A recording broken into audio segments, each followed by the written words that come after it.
with great teachers and former students now working in the industry today on the radio stations you listen to and on the TV stations you watch every day.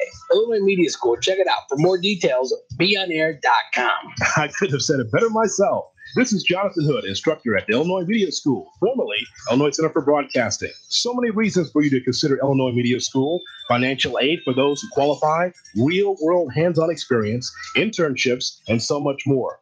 Don't just take my word for it. Set up a tour at one of the 2 Chicagoland locations. Go to beonair.com/Chicago Sports to learn more. That's beonair.com/Chicago Sports.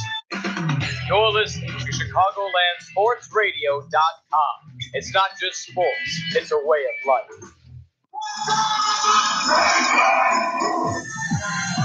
Chicagoland Sports Radio Sports Update. At 2 o'clock, I'm the Goon with your ChicagolandSportsRadio.com update. Brought to you by the Illinois Media School. For more information on careers in broadcasting, go to beonair.com. Cubs will travel to Cleveland to take on the Indians. This is the team's first trip since they won the World Series back in 2016. Tyler Chatwood gets the start against Josh Tomlin. First pitch comes from Progressive Field at 5:10. The White Sox won their 5th game of the year last night against the Seattle Mariners 10-4. And in dominating fashion for that matter, as they had 7 straight hits to open the ballgame. Chris Volstad gets the start against Marco Gonzalez. First pitch comes from Guaranteed Rate Field at 4:10. The Washington Capitals are moving on. They overcame a 2-0 series lead last night behind a pair of Alex Ovechkin goals. The Capitals were able to send home the Columbus Blue Jackets with a 6-3 win in Game 6. The Caps will play Sidney Crosby and the Pittsburgh Penguins in the second round. And there will be a Game 7 after all in the first round of the playoffs. The Toronto Maple Leafs have climbed all the way back, in their series with the Boston Bruins after falling down 3-1. The Leafs won last night's game 3-1. Game 7 is tomorrow night in Boston. This update is also brought to you by IIT Men's Baseball. The next home game broadcast will be May 6th when they take on Wisconsin Platteville at 12 and 3 p.m. For more information, visit IllinoisTechAthletics.com. I'm the Goon, and you're listening to Chicagoland Sports Radio. It's not just sports, it's a way of life.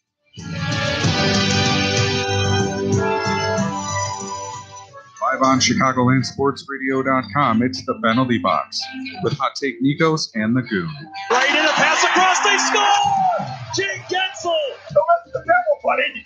We're number 1. We beat anybody. We're the devil. Ryan Callahan scores. And the Bay will join the Vegas Golden Knights, the San Jose Sharks, Winnipeg Jets in the second round of the Stanley Cup playoffs. Big Orlov scores. Big Knoxville. The Nashville Predators will advance to a second round matchup with the Winnipeg Jets. Here's Caddy, 2-on-2. He's got Janssen with it. Slides the puck to the net. Janssen scores! Wow! It's over! The Sharks lead.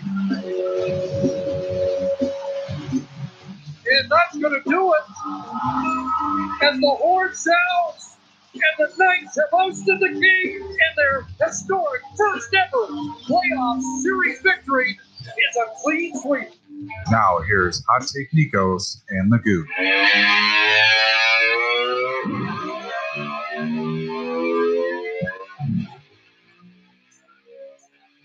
That's right. It is Tuesday. It's time to talk playoff hockey. Oh, sorry. Before we start. Sorry. You hear that sound? What sound? You hear that sound of silence? Of nothing? Of nothingness? Oh. That's the sound of the Philadelphia Flyers arena right now. And probably next season, too. Ouch. Going in hard. Wow. Yeah, that's savage, bro. All right. Well, anyways, it is Tuesday. It is 2 o'clock, and it is time for the penalty box. Sorry, I don't know why that's playing. It was a little strange there, but Dad? it's because it's on auto DJ. All right. But anyways, this is the penalty box with the Goon and Hot Take Nikos. What up? Plan to hear a lot of hot takes today from Nikos, as well as we want to hear your hot takes too. 773-966-2494. You can find a link to the show on our Twitter at PenaltyBoxCSR, as well as the Penalty Box on Facebook. So, first of all, how was your weekend? My weekend was eventful, to say the least. Say the Leafs. See what I did there? Leafs. Okay. I was going to say we had fun at the Rockford IceHawks Chicago Wolves game. That was awesome. Yeah, it was. Little techie AHL entertainment, if you ask me. But oh yeah, if you want to see some funny stuff, I recorded the whole intro on our Twitter. Yeah, it was pretty funny. They had fireworks nonstop. They had a giant wolf head. They all like rode through it, and then like the home team and the away team entered through the same place. So it was like as soon as the home team left, the away team had to awkwardly like skate around the big wolf head. And the fireworks, as you pointed out on Saturday, it looked like the whole place was smoked out for like the first 20 minutes. Yeah, it looked like a Coachella event for a little bit. But yeah, it was fun though. I mean, I got to meet the GM of the Chicago Wolves while the goon over here was being a goon and doing something. I met him. We stalked Joel Quenneville. Awkwardly stalked Joel Quenneville. We walked around. We took pictures of him through a window. And I got to shake his hand, but he looked like he was on a mission. And funny thing about that is, you know how we were talking about during the game, I wonder why he just didn't go to Rockford. He was in Rockford yesterday for game 2, along with GM Stan Bowman, rather. So yeah, pretty interesting stuff. Getting into we're going to take things up from the minor leagues now and go into that Pittsburgh versus Philadelphia, basically the Battle of Pennsylvania series. I got to tell you, I would have thought that series went a little bit differently after Game 6 and the complete collapse by the Philadelphia Flyers. What are your thoughts on this series? I just I went through the motions when I was watching this game. I was watching it, and the Flyers were up. I think it was like 4-3 going into the third period. Then Jake Gensel scores 4-4, and like 25 seconds later, Gensel scores again, and then Cornquist scored, and then it was just 8-5, and it was like, boys, it's the third period, going in there tied. No, were they tied? They were tied or they were down. Either way, I don't even know what happened, but anyway, I was going through emotions where I was like, man, I feel for this team. I feel so bad. Like, man, the Flyers I feel bad for the team. The whole arena went silent. Like, it was silent. And then they scored in. They made it 8-5. And then I realized, oh, this is Philadelphia I'm trying to feel bad for. And they were throwing full beer cans at their team and throwing full beer cans at the Pittsburgh Penguins. It was nuts. It was like, are you kidding me? They had to stop the play like 5 times after. I don't know. I was kind of disappointed with how I shouldn't be disappointed because I probably should expect this from Philadelphia already. But I don't know. I felt like it was a bad way to end your hockey season. They didn't even cheer on their team after. Like, we'll get into this later, but the Columbus and Washington series after Washington beat them at home, the whole time you hear, let's go Columbus, at the end, it felt more of a team atmosphere. Meanwhile, the Flyers are getting beer cans thrown at them. Well, I wonder, obviously with other teams winning championships, I believe it was Villanova who won the national championship, and then you have the Eagles winning the Super Bowl. And I remember it was before the playoffs even started, and NBC Sports, trying to stir the pot, was like, oh, can Philly make it a three-peat for the city of Philadelphia? Mm-hmm. And I was like, slow down a little bit. You're playing the 2-time defending Stanley Cup champs. Who's actually going for a three-peat? Right. Well, that's why I said 2-time defending Stanley Cup champ.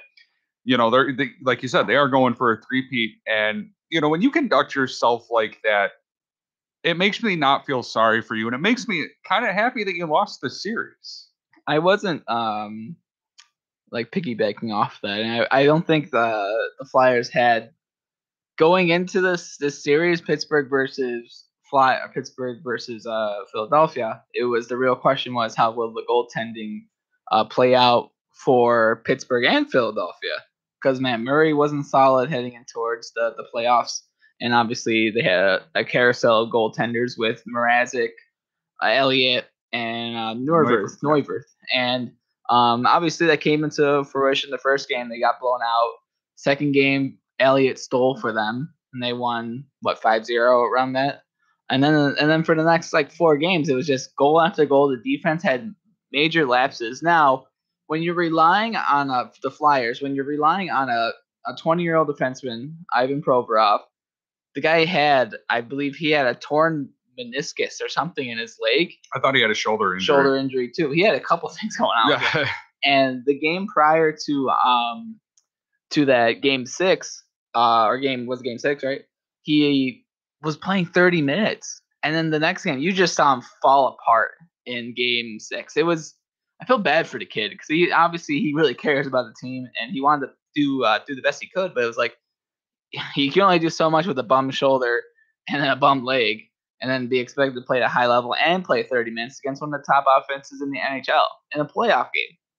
So there was a lot of 2-on-1s that were given when he was on the ice, and I don't blame for him. But at the same time, it's kind of like if you know your guy's injured and he's such a young player, you can't do that to the guy. And obviously, after the game, the post-game interview, he was crying because he was so upset that he lost. And I feel for the guy, yes. And it sucks playing. I would say it sucks playing for a team that doesn't appreciate what you do for them on the ice, and kind of goes out on a whimper. And I mean, Philadelphia lost that because of goaltending, in my opinion, and defensive lapse, and the Pittsburgh Penguins took advantage of it. So yeah, you just touched on a good point. With Provorov being hurt, and what can you do for your team? On another note, though, we saw a guy in Sean Couturier who had a severely bum knee, torn MCL. Yeah, and that goal that he scored. Oh yeah, we were talking about that. Holy shnikes!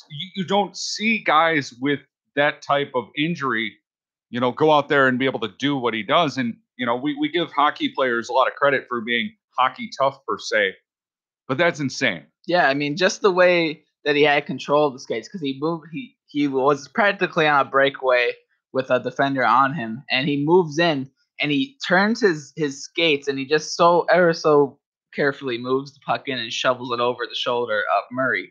But it was just the leg movement that he did, and that's a hard move to do. When you're going full speed with the guy on you, you need to have strength in your legs, you need to have positioning with your stick, and you got to have the mindset to finish that whole thing off. And just the pure fact that we find out that he has a torn MCL in his leg, and he pulled off that move was nuts. He scored a hat trick in that game, by the way, too, in that 8-5 loss in Game 6. Which, I mean, hey, you come back off of an injury. Now he wasn't even 100%. Obviously, was not 100%, and he tried his hardest. I don't blame him for the loss. I really, like I said, they have to figure out their goaltending in Philadelphia, and that's the biggest thing there. Oh, there's no doubt about that. And that's the thing. And, you sort of called it before the playoffs even started, when you were talking about the goalie matchups. Brian Elliott, was decent in Game 2, but when you can't get consistent goaltending, what do you think was going to happen? Well, I saw that, when Neuwirth came in, and he played really well for them in that first game he came in, and then they just fell apart the next game in Game 6. It was just like, there was a goal where I believe just Getzel just came in and just walked and just shot it on net. There was no screen, no nothing, just shot it in and just trickled past him. And it was just like, man, you got to make those saves. If you're in an elimination game and you have the defending Stanley Cup champions kind of on their heels, you got to take advantage of that. There was no excuse for Philly to lose that game.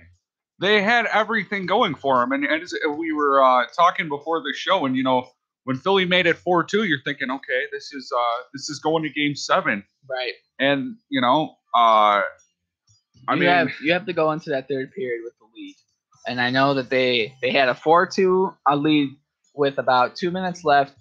Pittsburgh scores, and then Pittsburgh scores again with like 50 seconds left in that third period. It just drains the energy out of you. And what do you even say when you're going into that locker room in between the second and third period? Like, oh boys, we gave up that lead.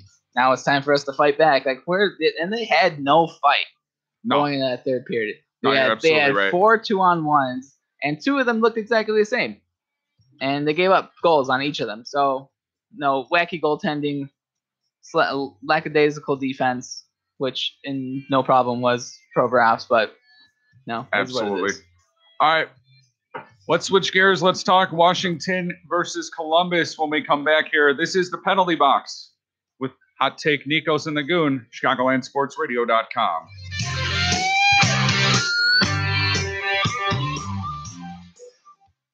I got started at IMS here as an instructor a couple years back after I had heard a couple of people I worked with were also instructors here. I'm always here if you need help with developing what you're passionate about. And that's what most people come here for. They have a passion. They want to do something. They want to do radio play-by-play. They want to do sports talk. They want to do updates, whatever it may be. My name's Freddie Huebner. I work at ESPN 1000 as a host and sports anchor, and I am IMS. Next time on the Penalty Box, the NHL playoffs are finally in full swing, and we're just getting started. What's up, bro? Tune in for the best reaction to the games, as well as in-depth analysis in both conferences. We're just two guys putting the Goon back into hockey. Oh, no, that was so by accident. Freddie, you sucked at hockey. Take a seat in the Penalty Box with Hot Take Nikos and the Goon, Tuesdays from 2 to 4 on ChicagolandSportsRadio.com. I'm here with Brick, and let me tell you why Stipe Miocic will stay the champ after July 7th. He's going to break DC down mentally before knocking her out again. Lights out, big baby. Hell no. DC's going to connect that oversized chin, and his punches are going to make him feel like he's kissing the freight train. Stay tuned to hear more of this conversation leading up to UFC 226 when Miocic fights Cormier in the main event. This is Ray Forrest, ring announcer and commentator for Premier Boxing Champions. When I'm in Chicago on Wednesdays from 4 to 6, I'm listening to the Her and Him Show with Amber and Joe on ChicagolandSportsRadio.com. Check out Amber's Hot Wire, Joe's Speech on, and also Vitamin A with your fit model, Amber J. Gentlemen, summer season's around the corner. Get fit with your girl, Amber J. The Her and Him Show, Wednesdays 4 to 6 on ChicagolandSportsRadio.com. Joe has the news. Amber has the fitness. Check it out Wednesdays 4 to 6. This Friday on Inside the Locker Room, it's a playoff special. 40 games in 40 nights. Win or go home.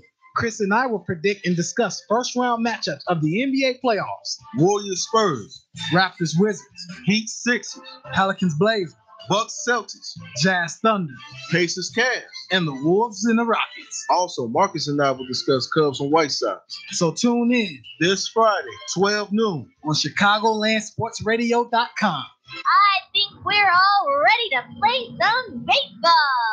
That's right, Chicago. The Cubs and Sox are back home again. The weather may be chilly, but baseball season has really begun to heat up here in the city. Santa Maria! That is why you should tune into Deep in the Dugout for all of your baseball discussion every Monday from 2 to 4 p.m. on ChicagolandSportsRadio.com, where it's not just sports, it's a way of life. As the winter sports playoff picture begins, the Chicago Bulls will miss the playoffs, as well as the Blackhawks for the first time in nearly a decade. Tune into the K-Trey Show every Monday night from 7 to 9, only on ChicagolandSportsRadio.com, as we break down the playoffs for the NHL and NBA, as well as talk baseball. And don't forget, wrestling. Tune into the K-Trey Show every Monday night from 7 to 9, only on ChicagolandSportsRadio.com, as we break down the hottest stories in Chicago. That's 7 to 9 p.m. Monday nights, only on ChicagolandSportsRadio.com. Fasten your seatbelts, folks, as we fast break towards the NBA playoffs with Pete Charles, Parker-Ritchie, Sid the Kid, and Corey Barber. Playoffs? We'll talk about playoffs? You kidding me?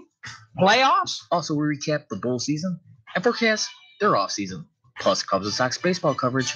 Remember the huddle up on the Bears as they prepare for the NFL draft. Would be FIRST first. So tune in to On Deck every Saturday from 2 to 4 p.m. on ChicagolandSportsRadio.com. Time to kick off your career in radio or TV broadcasting at the Illinois Media School's downtown Chicago campus. Call us at 312-884-8000 or visit 530 South State Street to learn how you can make your dreams of being on television and radio a reality. Don't take my word for it. Check out what some industry professionals said about the Illinois Media School.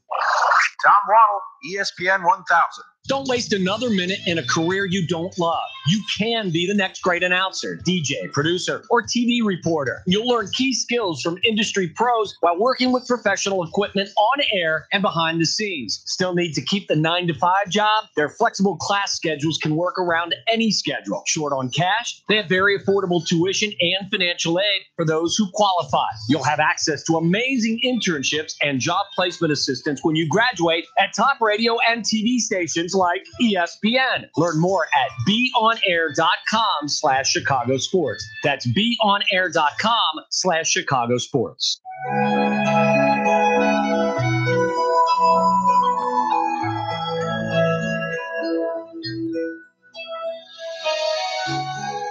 Welcome back to the penalty box with Hot Take Nikos and the Goon. I just want to start off and say rest in peace, the Columbus Blue Jackets. And rest in peace, the Washington Capitals 2018 playoff hopes.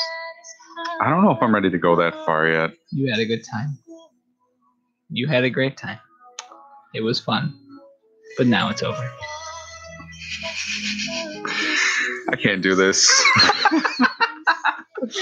Oh, that's funny. We're just having fun today, apparently. All right, so turn the music off. Done. Okay, sorry. Is it too distracting? All right, well, Pittsburgh, Washington, and Columbus. That was a fun series. 4 overtimes. 5 overtimes. 4 overtimes. Let's see. Game 1, Game 2. Game 3, Game 4. The game 3 didn't go to overtime. Then it was Game 4 and 5 that was overtime, right? Yeah, it was because we watched. No, we didn't. They won 63. We don't even know, but we didn't know they lost. we watched the game on Saturday, and I remember our little video that we made was hilarious.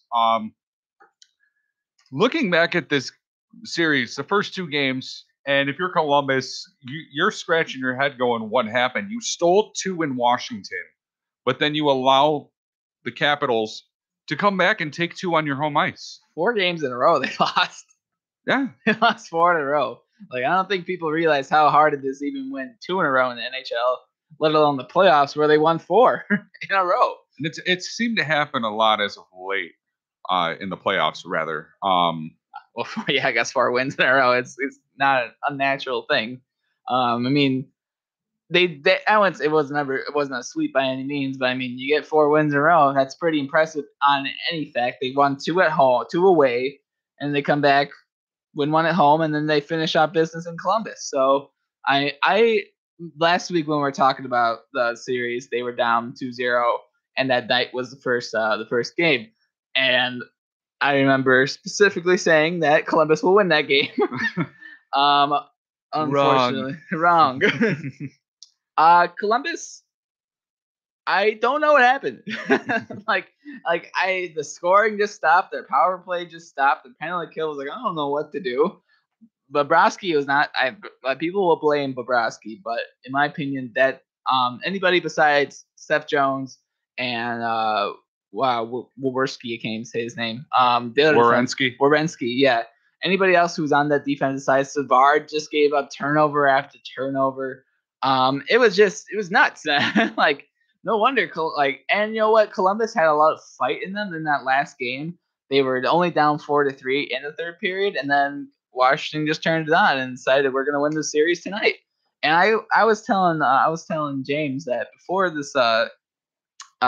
this series ended, I was like, Washington just looks like a different team, and it just looked like after they went down 2-0, it was like, all right, we actually need to play hockey. Let's actually turn it up and do something. And they showed up, and they ultimately won. Well, they came back and they fought for Braden Holtby.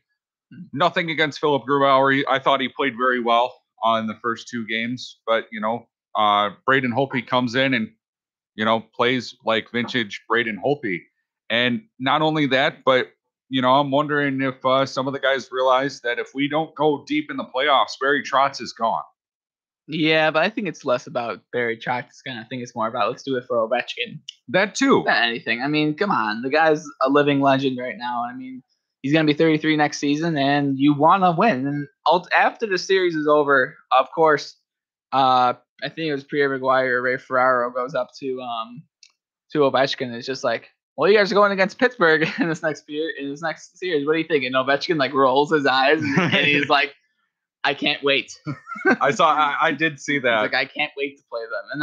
And man, it's already kind of funny. Going into this series, Pittsburgh doesn't have to do anything to get underneath their skin, at all. They can just show up, a random Pee Wee team just show up in Pittsburgh jerseys and scare the crap out of the Capitals.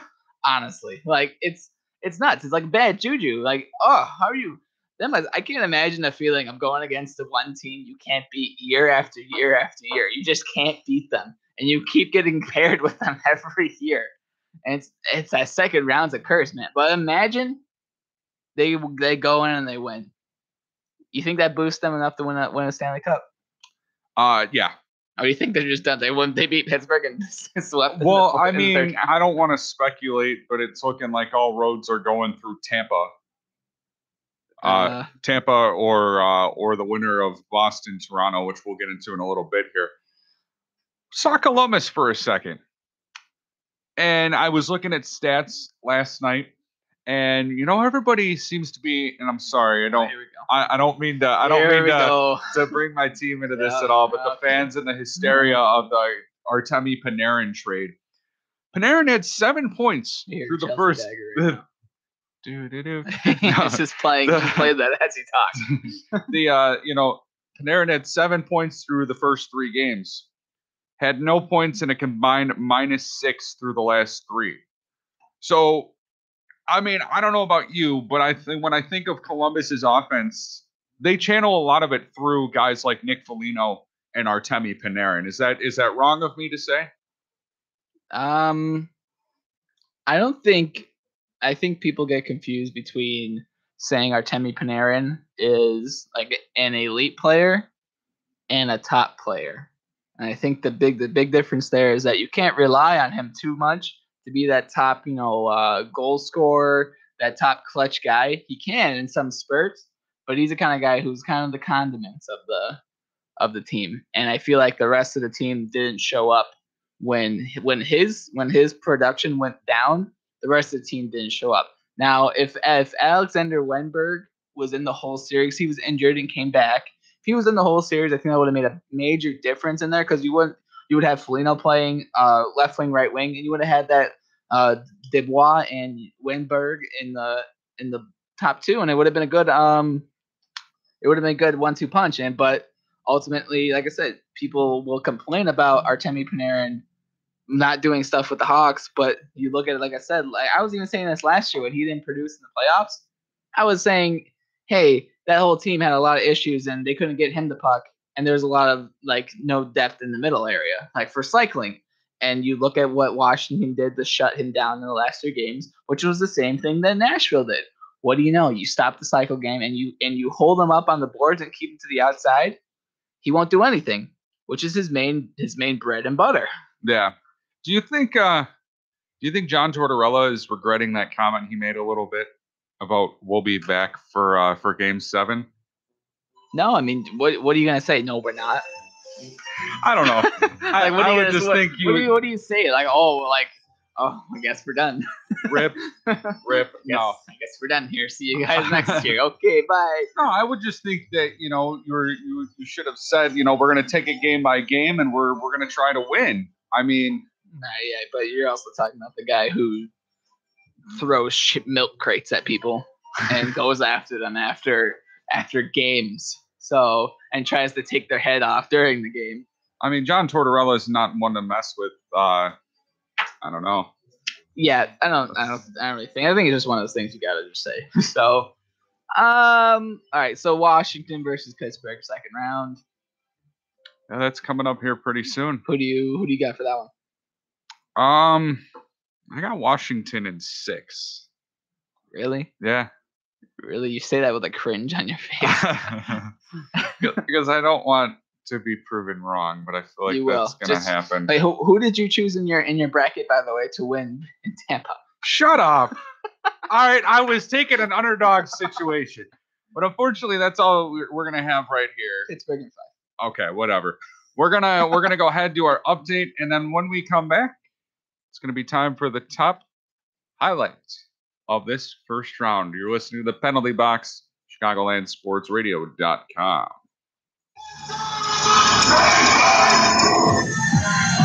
Chicagoland Sports Radio Sports Update. At 2:30, I'm the Goon with your ChicagolandSportsRadio.com update, brought to you by the Illinois Media School. For more information on careers in broadcasting, go to BeyondAir.com. The White Sox won their fifth game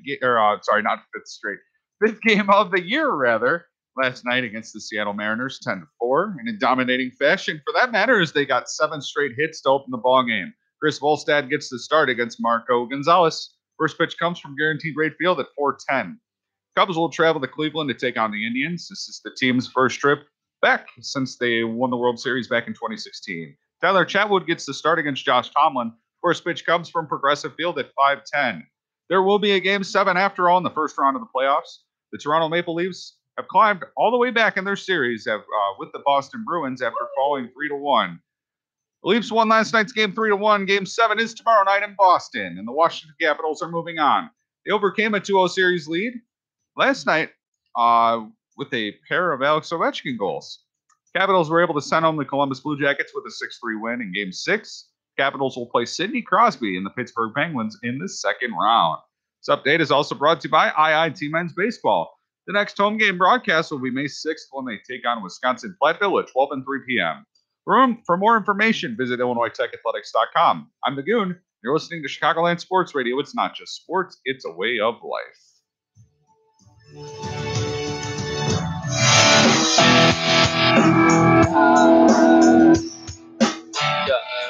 All right, welcome back to the penalty box. I'm the Goon. He's Hot Take Nikos. What up? All right, so it's time now for highlight of the first round. What do you got? Frederick Anderson making that paddle save on Pasternak, empty net. That beats everything. I don't care what you say. That was when that happened, I stopped, pressed pause, looked at it again, played it through. I watched it. I was like, oh, wow, you're amazing.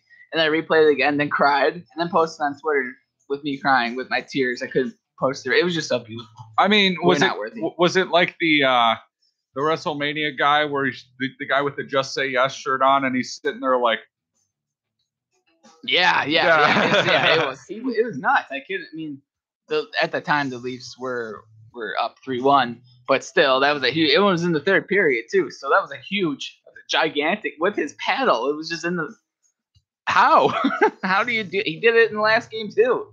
Like he made another. It wasn't quite the same shot, but the puck was about to go into the empty net. He just lifted his paddle and just swiped it out of the air. It was one of those, you shall not pass. Yeah. He was Gandalf the White. He was ready to stop any evil from entering the net. Fair enough. That was my play. What was your play? I got the Backstrom game winner on Saturday. The Orlov shot that was tipped in by Backstrom, and just the excitement from that play.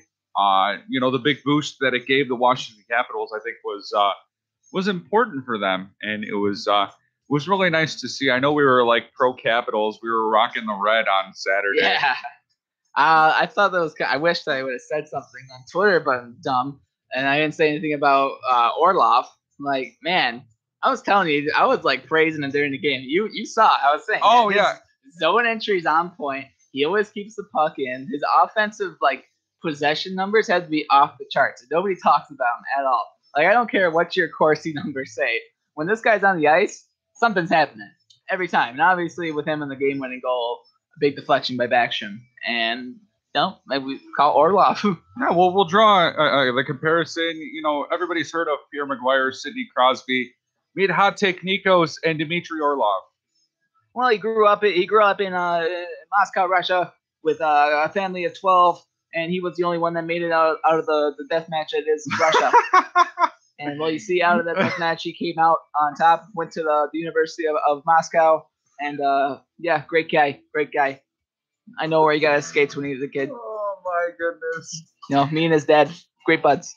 Oh man. His dad Ivan, great buds. All right, well, that's where we're gonna leave it for the highlight of the week. When we come back. What are we going with over here, Hot Take? Winnipeg. No, Nashville. All right, we'll go Nashville. We'll recap the Nashville Predators versus Colorado Avalanche series. You're listening to the Penalty Box with Hot Take Nikos and the Goon on ChicagolandSportsRadio.com.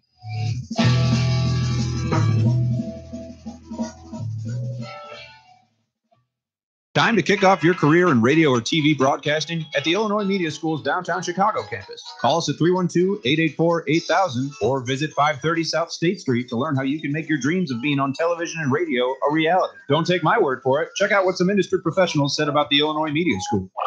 Jonathan Hood, ESPN 1000.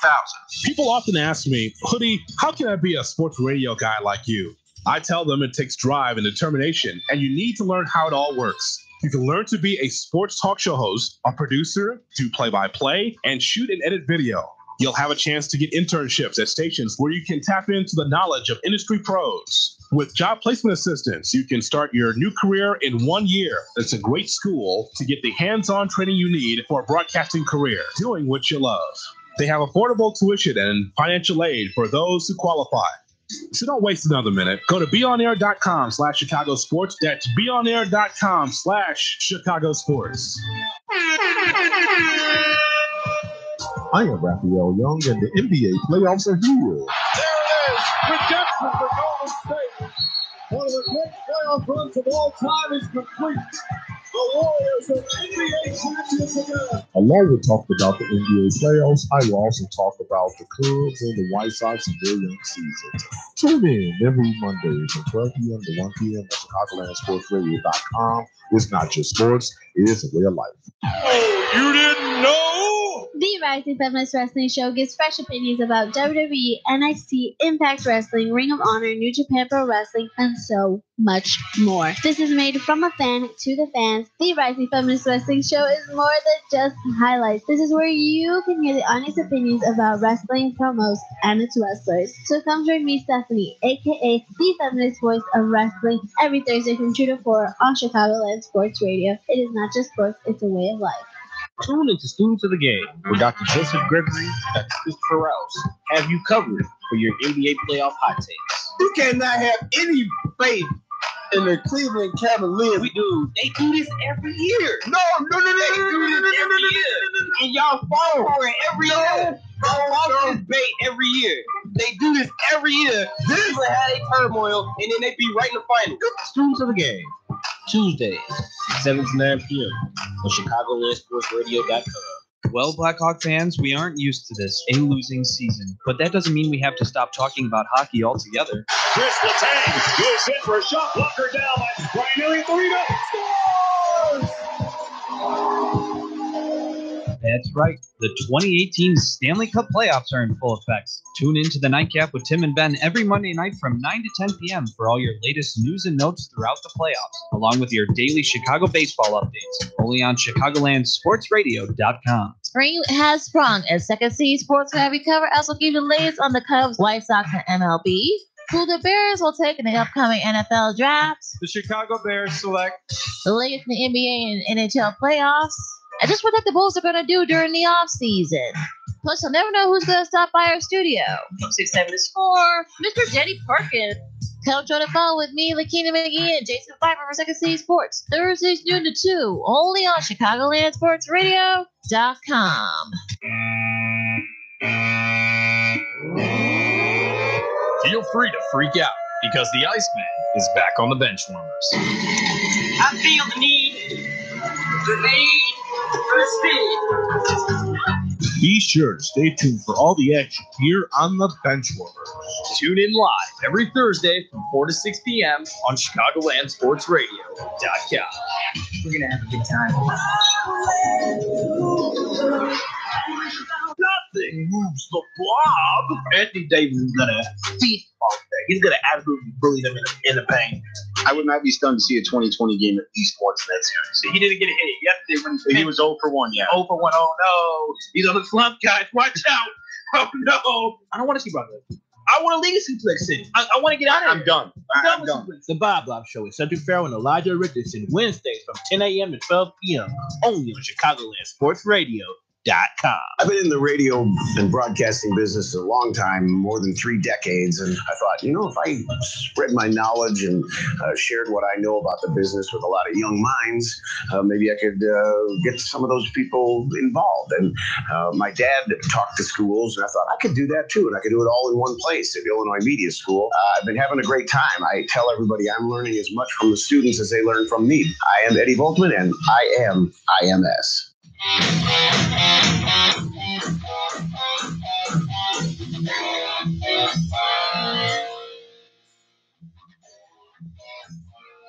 Welcome back to the penalty box. Hot Take Nikos and the Goon. I realized I probably should have got some twangy country song for this series. We can sing one. You want to sing one? Sure. I'm singing along on my big green tractor. Oh my goodness! All right, that's. I live in a small farming community, but I'm not a redneck. Whoa, that's a hot take. I'm just saying. Right. Anyway. I'm white, but I'm not that white. Okay. Yeehaw! And we're done. All right. And scene. Even though there were cows roaming around my town, apparently. What? I don't know. I saw it on the news. My buddy sent me this, sent me a picture of it, and then I saw our town on the news talking about cows moving in. I don't know. Strange. Gotta love WGN. Well, the Colorado Avalanche were moving out. Yep, that series ended in 6, which probably should have ended in 4, but ultimately, Colorado proved that you can do it. If you put your mind to it, you could do anything. I just hope their golf clubs are clean. Ooh. All right, well, we're done with our cringe now. Cringe is over. What do you take out of this series? If you're Colorado going into the offseason, what do you take out of the series? I take the fact that you were able to take the President's Trophy winners to 6 games. You realize that you got some stuff to work on. There's no doubt about that. I'm wondering if it would have went any differently had Colorado been completely healthy. Right. That's what I always thought. I not always thought, but I think everyone could have thunked it. But at the same time, you gotta think, really, is the skill level really that big of a difference between having Erik Johnson and Varlamov to not having Erik Johnson and Varlamov? I mean, yes, I get Hammond hasn't played the NHL game, but those defensive laps that they had during that last game, the elimination game at home, was huge. I mean, yeah, maybe Erik Johnson could have plugged in a lot more minutes in there too, but at the same time, it's like, if you guys are going to give up 2-on-1s, you guys are going to give up possession play nonstop and get scored the first 3 goals in the first period, you're going to lose, Yeah. So I don't really think that if you're going to be taking anything out of it, I think, congratulations, you guys made the playoffs this year. Next year, work on consistency, because they had to fight to the last, day in the NHL season to make the playoffs. And I think I don't think anybody wants to be in that position at all. You want to be ready, know you're going to make it in. So I think consistency is more of the level that they need to take. And going on to the Nashville side, do you have anything to add with the Colorado? The only thing I want to ask you about is, Colorado had to fight tooth and nail. Do you think maybe they just played their last 5 or so games like they were playoff games and went a little bit too hard, so that when they finally got there, they just didn't have anything left in the tank? I think a combination of that and the fact you have an AHL level goaltender as your starter. I mean, man, that's brutal having your starting goaltender go down and then your backup goaltender, who could be a starter potentially in an NHL, go down. And then you have Andrew Hammond, who stole the game for them in Game 5. Yes. But then you couldn't have thought that was going to hold up the next game. They just barraged him with shots, and it was over before the game even got started, really. So, I mean, what are you going to – I don't want to tell them that you can't you got to take it with a grain of salt. Yeah, you could have done a lot more, but at the same time, what could you have done with the group that you were given there? And I mean, they were still a one-line team ultimately. I mean, McKinnon, Landeskog, Rantanen, ultimately a 1-line team. You want more depth on there. I think Tyson Jost and I think their defensive core will grow from this playoff experience. And yeah, it is a big deal going against Nashville and going to 6 games. Yeah, they definitely have a lot to be proud of as a team. Talking Nashville now, Pecorine, just always Clutch. very good. Yeah, he's very clutch, and Clutch. possibly the Vezina Trophy winner. I'm just kidding. I mean, he should be. He was clutch in that last game. He came up with some big saves in that third period. They could easily have scored 2 in the second and 2 in the third to bring that game back for a game 7. But I wouldn't say that Nashville's defense shut it down because we'll go into Nashville right now. I understand that maybe people are thinking, oh, Nashville wasn't really trying the first couple games and then they turned it on. Like, I feel like they gave them Colorado gave them a little bit more of a scare than I think anybody would have thought they would have. And I mean, like, you're going against a team that barely made the playoffs, and they didn't make the playoffs last year. Worst team ever in history. And then they come into the playoffs this year. They're playing with house money.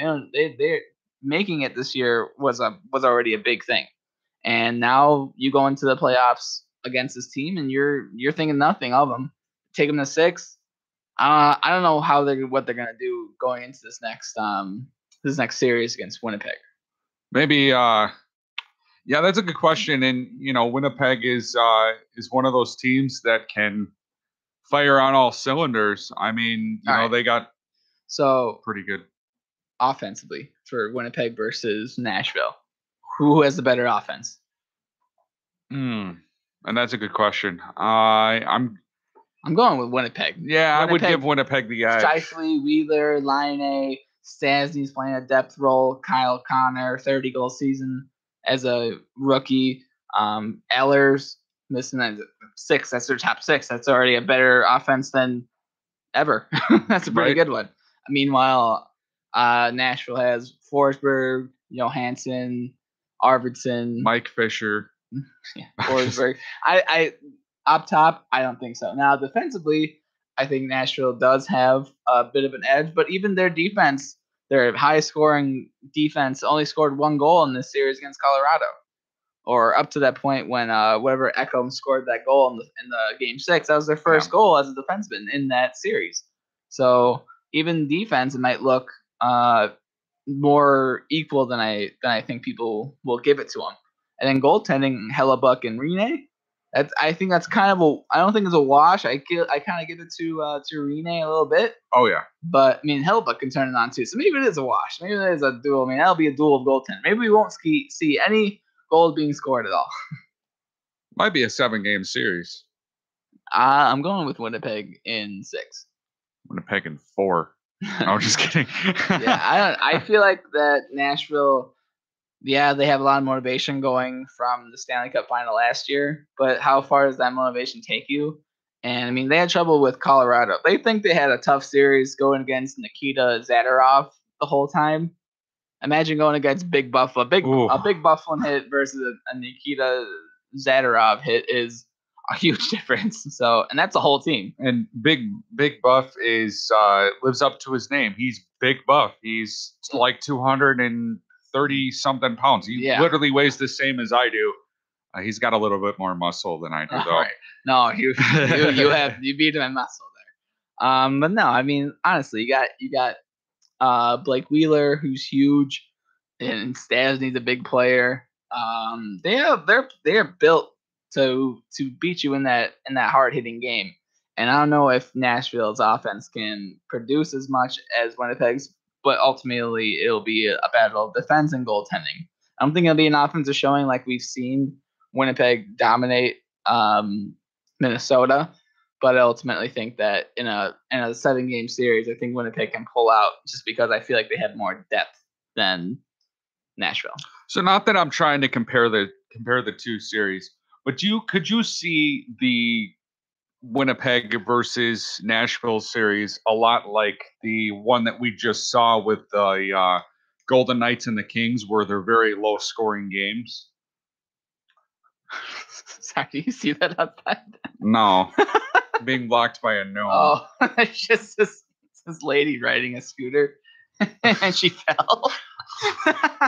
Sorry. I don't want you. You're going to make us look like a bunch of jerks for laughing at that. But are you okay? Oh, man. All right, anyway, what was your question? Okay, so while we're previewing the series between Winnipeg and Nashville, could you see it being a low-scoring series like we just saw with Vegas and LA?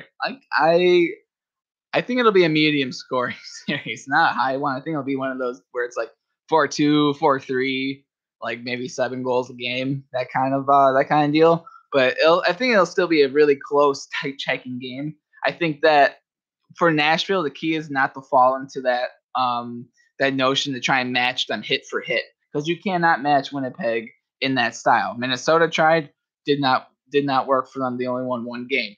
Now Nashville's a different kind of team, which they can adapt to that kind of style, but you don't want to be playing that. They want to play a more skilled game where all 4 of the lines are rolling and have that cycle game going.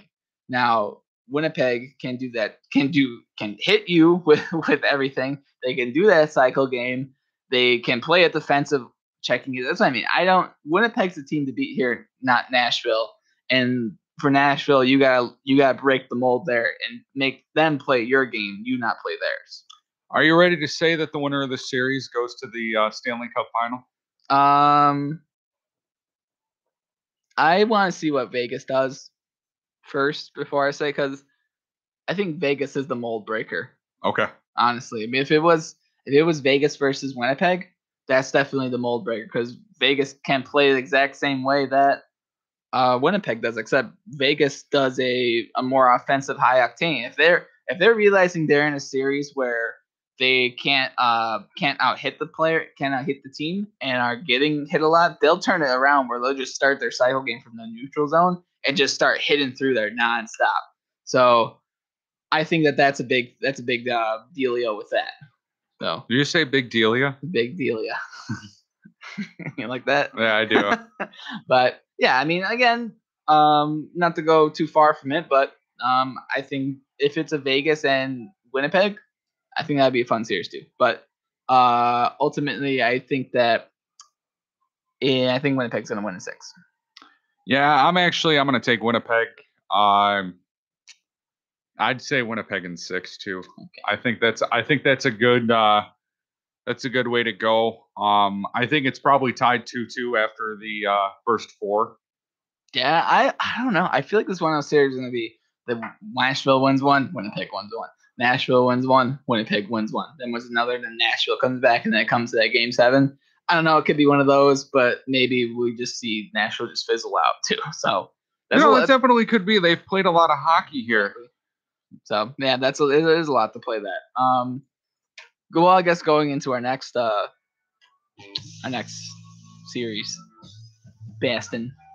Yeah. Boston and Leafs. Boston in Toronto. Boston and Leafs. Hey, before we hold on. Go. Sorry. So for those of you who follow us on Twitter, we got the most interesting follow this past week. Right.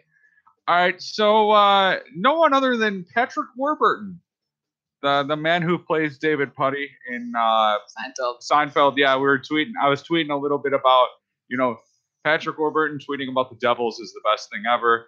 Right. And then he ended up following our show Twitter. Unfortunately, he's a little too busy to come on the show with us. I tried. I was selling that like, dude, you should come talk Devils with us, just so that we could Maybe get he's it. not even a hockey fan.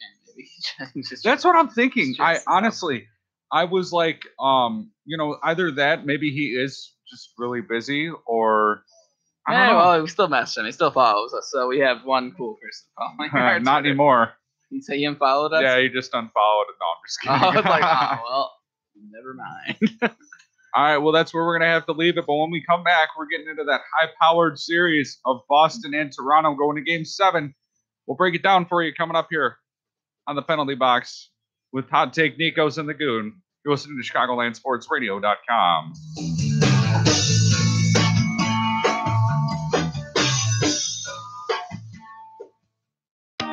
Hey, it's Chris Reese, and I am so glad to be back at IMS. I graduated back in 2007, started my career at US 99.5, started working with Lisa and Ray. I was the producer there for about 7-8 years, and I am so glad to be back in the building teaching some new students here, getting them back doing Adobe, getting over that fear of talking on the radio. And it's Chris Reese, night guy on 101.9 The Mix, and I am IMS.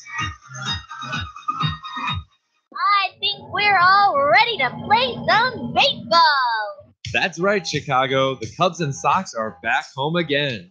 The weather may be chilly, but baseball season has really begun to heat up here in the city. Santa Maria! That is why you should tune into Deep in the Dugout for all of your baseball discussion every Monday from 2 to 4 p.m. on ChicagolandSportsRadio.com, where it's not just sports, it's a way of life. Here in the cheap seats, we got more than just sports talk. We are bringing you entertainment news and discussion as well. Yeah. There you go, Ryan. We've been waiting for your vocals. Oh, I don't think anybody's ever been waiting for that. Yes, we have. Oh, boy. Brian Christopherson and Kenya Collins will be saving you a seat here in the cheap seats every Wednesday from 2 to 4 p.m. here on ChicagolandSportsRadio.com, where it's not just sports, it's a way of life. Spring has sprung, and Second Seed Sports will have you covered. Also keep the latest on the Cubs, White Sox, and MLB. Who the Bears will take in the upcoming NFL drafts. The Chicago Bears select The latest in the NBA and NHL playoffs. And just what the Bulls are going to do during the offseason. Plus, you'll never know who's going to stop by our studio. 6-7 is 4. Mr. Jenny Perkins. Come join the phone with me, Lakina McGee, and Jason Pfeiffer for Second City Sports. Thursdays noon to 2. Only on ChicagolandSportsRadio.com. So you want to be in broadcasting, but you don't know where to start? Illinois Media School is a great beginning. If you want to work in front of the camera or mic or behind the scenes, IMS will help you prepare for a career in broadcasting in just 8 months. And financial aid is available for those who qualify. So what are you waiting for? Call the Illinois Media School at 312-884-8000, 312-884-8000, or visit the website at beonair.com. I'm here with Rick, and let me tell you why Stipe Miocic will stay the champ after July 7th. He's going to break DC down mentally before knocking her out again. Lights out, big baby. Hell no, DC's going to connect that oversized chin, and his punches are going to make him feel like he's kissing the freight train. Stay tuned to hear more of this conversation leading up to UFC 226 when Miocic fights Cormier in the main event. This is Ray Flores, ring announcer and commentator for Premier Boxing Champions. When I'm in Chicago on Wednesdays from 4 to 6, I'm listening to the Her and Him Show with Amber and Joe on ChicagolandSportsRadio.com. Check out Amber's Hot Wire, Joe's Binge on, and also Vitamin A with your fit model, Amber J. Gentlemen, summer season's around the corner. Get fit with your girl, Amber J. The Her and Him Show Wednesdays, 4 to 6 on ChicagolandSportsRadio.com. Joe has the news. Amber has the fitness. Check it out Wednesdays, 4 to 6. Nothing moves the blob. Anthony Davis is going to feast all day. He's going to absolutely bully them in the paint. I would not be stunned to see a 2020 game at least once in that series. He didn't get a hit yesterday when He was 0 for 1, yeah. 0 for 1. Oh, no. He's on the slump, guys. Watch out. Oh, no. I don't want to see Brock Lesnar. I want to leave suplex in. I want to get out of here. I'm done. I'm done. The Bob Bob Show with Cedric Farrell and Elijah Richardson, Wednesdays from 10 a.m. to 12 p.m. only on ChicagolandSportsRadio.com. As the winter sports playoff picture begins, the Chicago Bulls will miss the playoffs, as well as the Blackhawks for the first time in nearly a decade. Tune into the K-Trey Show every Monday night from 7 to 9, only on ChicagolandSportsRadio.com, as we break down the playoffs for the NHL and NBA, as well as talk baseball. And don't forget, wrestling. Tune into the K-Trey Show every Monday night from 7 to 9, only on ChicagolandSportsRadio.com, as we break down the hottest stories in Chicago. That's 7 to 9 p.m. Monday nights, only on ChicagolandSportsRadio.com. How's it going? My name is Edgar Ibarra, and I'm very grateful for all the knowledge I received at the Illinois Media School. My 15-year career in radio has been a dream come true. I'm a radio DJ, I'm on the air, and I get to be a program director for 2 radio stations in Wisconsin. My dream became a reality with the Illinois Media School. Illinois Media School is a great school with great teachers and former students now working in the industry today on the radio stations you listen to and on the TV stations you watch every day. Illinois Media School, check it out. For more details, beonair.com. I could have said it better myself. This is Jonathan Hood, instructor at the Illinois Media School, formerly Illinois Center for Broadcasting. So many reasons for you to consider Illinois Media School: financial aid for those who qualify, real-world hands-on experience, internships, and so much more. Don't just take my word for it. Set up a tour at one of the 2 Chicagoland locations. Go to beonair.com/Chicago Sports to learn more. That's beonair.com/Chicago Sports. You're listening to ChicagolandSportsRadio.com. It's not just sports, it's a way of life.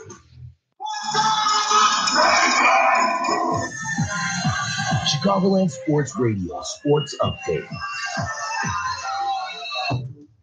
At 3 o'clock, I'm the Goon with your ChicagolandSportsRadio.com update, brought to you by the Illinois Media School. For more information on careers in broadcasting, go to beonair.com.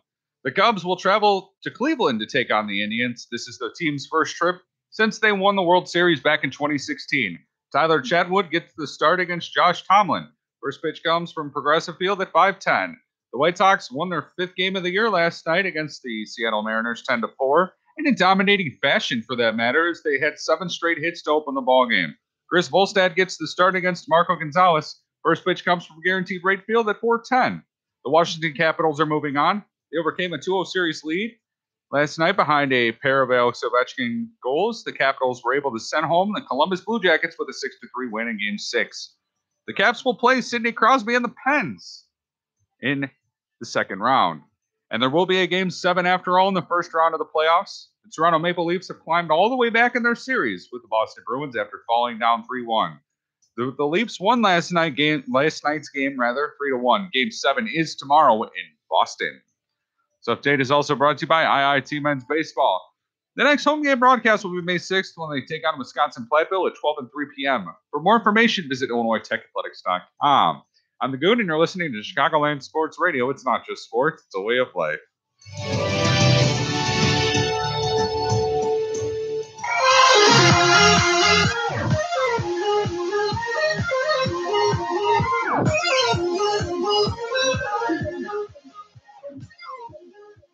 Are you ready for action? This is the penalty box, ChicagolandSportsRadio.com with Hot Take Nikos and the Goon. Starting our second hour now, and got to say that first hour flew by. Yes. All right, before, I know we said we're going to talk about Leafs in Boston. Not yet. Not yet. We have, before we leave the West, Vegas versus the Sharks in this second round. Yikes. I feel like the Sharks are like a higher upgraded LA Kings offensively. Ooh. And defensively, they don't have the same strengths. But at the same time, it's not just the Drew Doughty show. You have Brent Burns. You have Pickles back there. But then they still... Pickles? Pickles, yeah. Vlasic. Oh, okay. I was going to say, I was like, you mean Mark Edward Vlasic? Yeah, Pickles. Pickles? No. All right. I'll have to get used to that euphemism. You never heard that before? No. You know the pickle brand Vlasic, right? Yes. Yeah, that's why they call them pickles. Oh, well, I didn't know that. Okay. Why you always hate me? God. Well, they brought up Martin back on that defense too. You have Dylan as well. So I don't know. I feel like that the San Jose Sharks are a great team, and so are the Vegas Golden Knights. But who do you in this series? Who would you take? Who would you take? San Jose. San Jose. I like San Jose. Now, with San Jose going in the second round, they have Joe Thornton who could be activated. Mm-hmm. Now, do you think that it would be a good addition for him to come back? Or do you think that with Vegas and how fast they are, do you think you think you'll keep on the shelf a little bit longer, let them resonate a little bit, and if you're really in danger in the series, maybe throw them out there? I don't think so, but I really don't. I don't see the need to rush him. I wouldn't say rush him in, but I don't see the need what he brings in a series that's going to be so fast paced with what Vegas brings. You know? Yeah, I know what you mean. I mean, I'm on the fence about this actually because the San Jose Sharks have great chemistry right now between them. I understand that Joe Thornton is, one of your big guys. He's literally a big guy. Yeah. Because I was going to say he's an alternate captain, if I'm not mistaken, right? Yeah. Okay. Because I was going to say he used to be, and then they stripped him of it for Pavelski. Right. I still think, though, that Thornton deserves to play, even though, I mean, let's be honest, they swept the Ducks. So basically, they know that it's not going to get that much better for them. So they're going to have a little bit of a dip in production, maybe. But I look forward to seeing Joe Thornton play in the second round. But if he's not 100%, don't even bother.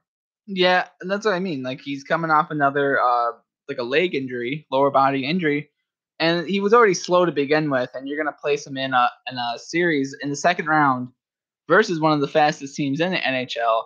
I just don't see how that benefits your team. And their lines are clicking in San Jose, so I don't think it would be a huge addition for them as much as I think people want to see him. But at the same time, I don't know if maybe he comes in, he just becomes like, I don't know. Like, do you really? He don't really need his playmaking ability, because they have those guns. You have Pavelski, you have Hurdle, you have Vander Kane, you have Couture. Like, the list keeps going.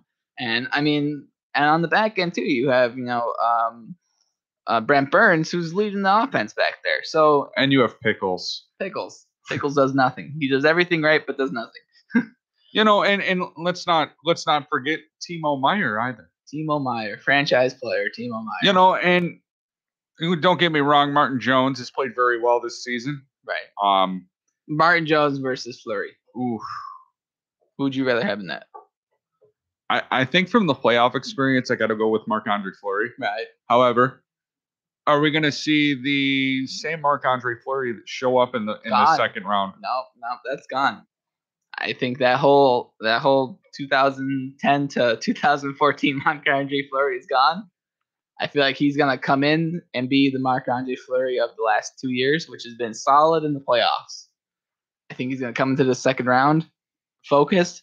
And just imagine the storyline. Marc-Andre Fleury ousted by Pittsburgh Penguins goes against Pittsburgh Penguins in the Stanley Cup final. Ooh. That's pretty. That would be crazy. We're going a little bit too far ahead. I wasn't sure where you were going with that at first when you're like ousted by the Pittsburgh Penguins, and I was like, wait, what? What is this dude talking about? But no, I mean, I'm with you there. I think that Marc-Andre Fleury's sort of head case antics, I guess you could say, are a thing of the past. Listen, he played very well in that first round against the LA Kings when a lot of people didn't expect him to, and that game 4, waning seconds of the third period, he makes that big save with his team up 1-0. You don't see that from a lot of goalies anymore. Yeah, they don't have that clutchness. I mean, the only goaltenders I could really say that can steal you a series and steal you wins like that, Henrik Lundqvist, Pecorine here and there, and Fleury has been, when called upon these You forgot one. Who? Corey Crawford. Okay, and done. And done. Yeah, I mean, I would say him too, but he hasn't really had to do those in the Stanley Cup playoffs, not too much. But yeah, I mean, in general, that series is gonna be good. I'm gonna go with Vegas in 3. See if you're Vegas in 3. No, That's not how this works. I'm gonna go with Vegas in 6. I thought you were gonna say 4. I was gonna say you're nuts. Hey man, you never know. I'm going with San Jose in 7. San Jose in 7. It's going to be a hard-fought series, but I got San Jose in 7. All right, Vegas in 4. All right, going to Le East. Oh, jeez. Here we go. Most boring series ever, according to some people. According to me. Yes. The New Jersey Devils were recently ousted by the Tampa Bay Lightning behind great performances of Andrei Vasilevsky, Nikita Kucherov, and a bunch of other people that nobody cares about. Let's just name them all. Let's just name. Here, I'll name all the stars for Tampa. You can name all the stars for New Jersey. Kucherov, Stamkos, Miller, Killorn, Palat, Point. I can keep going. McDonough, Hedman. Okay. Strawman. You ready for? Turn. Okay. Patrick Warburton, Nico Hischier. Taylor Hall. Brian Boyle. Taylor Hall. Gallagher? The Goon. That's all I got. Sammy Vatanen. Yeah. I mean, I think this was the one series I could definitely tell you that Tampa Bay was going to win that. I had on my bracket, I said they're going to win in 5, and they did. I gave them one pity win. Yeah. Yep. And we're done. And that's it. We're going to get to that in a little bit here with our brackets, but I took New Jersey. I thought that New Jersey was the underdog. I thought if there was one chance of an upset here in the first round, that New Jersey would take out Tampa Bay. I was wrong. I was wrong again. How could you sit there and tell me that New Jersey was even remotely close to the skill level of Tampa Bay? They weren't, but things happen. No. Like, there was just no way. Unless Taylor Hall scored like 3 goals a game. Taylor Hall also was in net and happened to be the coach. So I really don't. It just wasn't. It wasn't good. It was not a good series. I couldn't get into it. I even told you when we were watching the ending of it, we were watching it between Washington and Columbus. I was like, and we're gonna go to the boring series, and then as soon as it went up, back to Washington. Columbus. And more interesting. And not to mention, like, both of those series, like, the commercials were just the same commercials every time. So it made it even more boring. Smooth. Real smooth. Nobody likes that commercial, for the record. I actually like it. Smooth. Real smooth. Real smooth. Are you telling me that we could be Chicago's next Patrick Kane and Duncan Keith on camera? We could. We should. We are. Smooth. Real smooth. All right. we're like Zook and McQuaid. Nope. 22 Jump Street. And we are. No, we are. What were we even talking about? I don't know. That's how bad that series was. We tried to talk not about it to go around it. All right. Well, after we come back from our next break, we will really dive into the Toronto Maple Leafs and the Boston Bruins. Toronto coming back, battling back from a 3-1 series deficit on their backs, swords in the air. The Boston Bruins were attacking Toronto's castle, and Toronto held strong. Toronto fighting back with arrows and swords. The Boston Dragon was coming in, but we got reinforcements with Kadri, and he came back strong. Plekanec moved in to that second line center spot and fought back to a 3-3 series tie. What the heck is this guy talking about? Game 7 is here. Our swords, Our swords are out. Our bow and arrows are ready to throw down, and we're gonna slay this dragon. Funny thing about that is, so Saturday we're at the game, and I had the alerts on my phone, and every so often I would look at Nico's, and I would say, "Oh, dude, I'm so sorry." And he'd look at me, say a little like expletive, delete him, and go, "No, you're kidding," and then look at his phone. So I thought that was funny.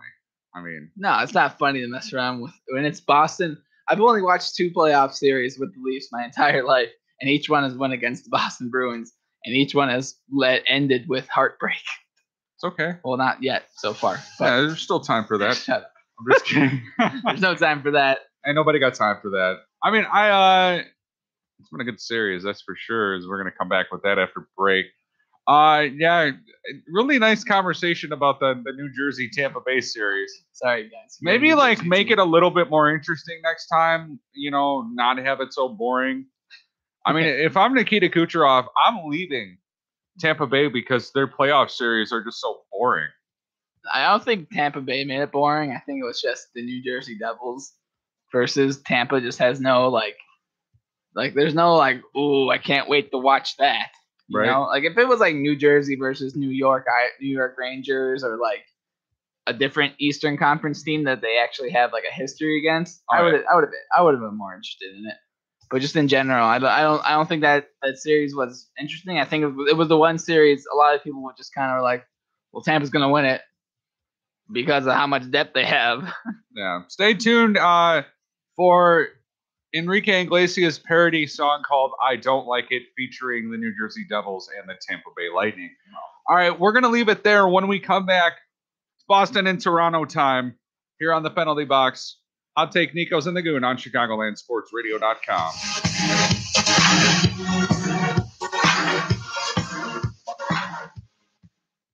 I got started at IMS here as an instructor a couple years back after I had heard a couple of people I worked with were also instructors here. I'm always here if you need help with developing what you're passionate about. And that's what most people come here for. They have a passion. They want to do something. They want to do radio play-by-play. They want to do sports talk.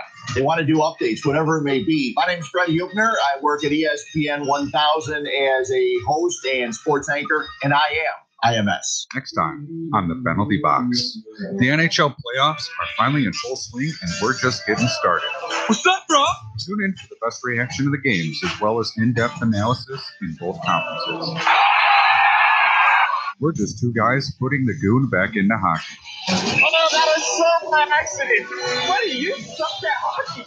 Take a seat in the Penalty Box with Hot Take Nikos and the Goon, Tuesdays from 2 to 4 on ChicagolandSportsRadio.com. I'm here with Rick, and let me tell you why Stipe Miocic will stay the champ after July 7th. He's going to break DC down mentally before knocking her out again. Lights out, big baby. Hell no. DC's going to connect that oversized chin, and his punches are going to make him feel like he's kissing the freight train. Stay tuned to hear more of this conversation leading up to UFC 226 when Miocic fights Cormier in the main event. This is Ray Forrest, ring announcer and commentator for Premier Boxing Champions. When I'm in Chicago on Wednesdays from 4 to 6, I'm listening to the Her and Him Show with Amber and Joe on ChicagolandSportsRadio.com. Check out Amber's Hot Wire, Joe's Binge On, and also Vitamin A with your fit model, Amber J. Gentlemen, summer season's around the corner. Get fit with your girl, Amber J. The Her and Him Show, Wednesdays 4 to 6 on ChicagolandSportsRadio.com. Joe has the news, Amber has the fitness. Check it out Wednesdays 4 to 6. This Friday on Inside the Locker Room, it's a playoff special. 40 games and 40 nights. Win or go home.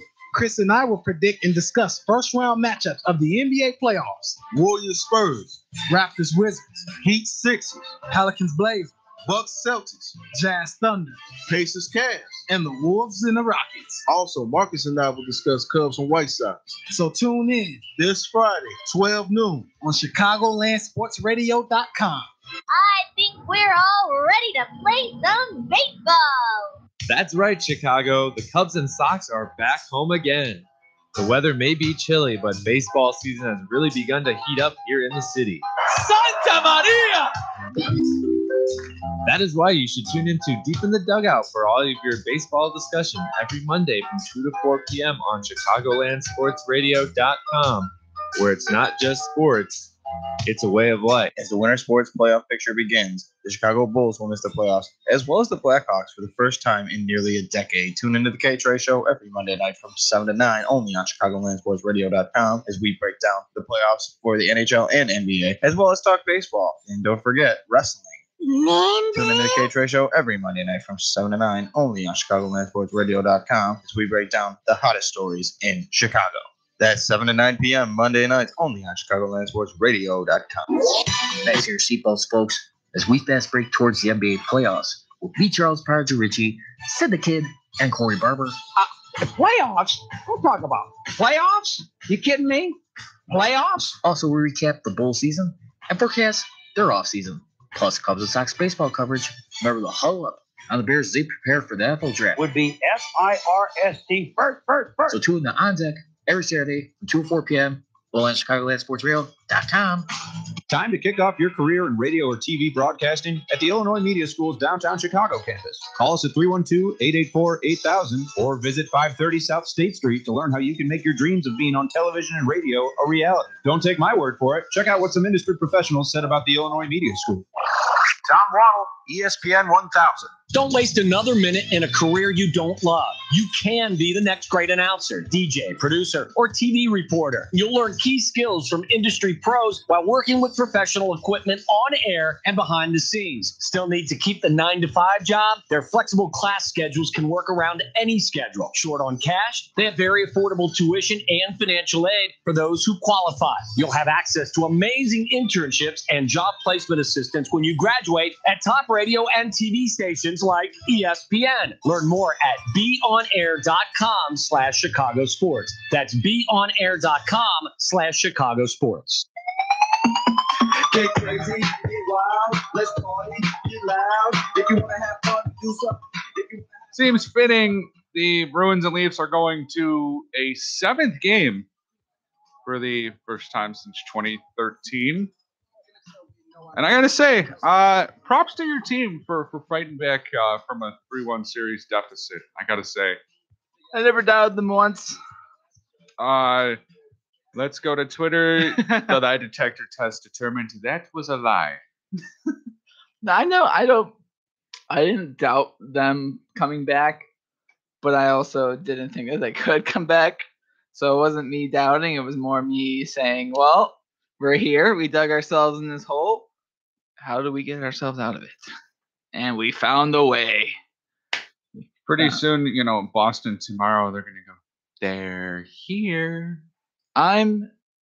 This will be the first Game 7 since that dreaded 2013 series that the Leafs have gone into. Like last year, they went against the Capitals, and it was they kind of gave up after Game 6 or after Game 5. So I think everyone was kind of like, nuts. Maybe next year. This year's the year. I don't think it's the year to win the cup. They still have a lot more years ahead of them with this core. But I feel like this year for the Leafs has just been, setting franchise records, setting, career highs with all of our young players. And I feel like the team's really coming together. Defensive spectrum, we're still a hot mess. But I feel like this is a different year. That I feel like this team has come so far, and I just really feel like I've grown with the group itself, watching them. Like this is what it feels like to be a Leafs fan, and I love being a Leafs fan. So this is just, I'm excited for this Game 7 is what I'm saying. And the fact that they got themselves back into the series after being down 3-1 against the Boston Bruins is huge. And especially with what happened yesterday in Toronto, just want to say if anybody's listening from Toronto, prayers are with you. I have a couple friends who are around that area too. So prayers out. That was huge, not only for the Toronto Maple Leafs to pull out a win at home, but to also bring. I feel like everyone kind of came together last night, and it was just a big community win for everybody. But in general, for the series, the first 3 games were pretty much all Boston. Even if Toronto won that 1-2-1 or whatever it was, 3-1, it was still like a series where you're watching and you're just like, man, Boston's just domination, nonstop. I mean, the first 2 games, through the first 3 games, I was telling you before this, Pasternak, Marchand, and Bergeron had 20 points in the first 3 games. Since then, they only have, I believe, 3 points to any of them, and are like a combined like minus 20, that's awful. Which is completely nuts. Thinking about it too, Toronto has been without their second line center Nazem Kadri throughout this practically the whole series so far. Yeah. Last game we got back, and wouldn't you know, we get Kadri back, and it makes a huge difference. Just the lineups that we can do. And honestly, if there was like a tilt that's going, it's honestly Boston's about to fall off the table right now.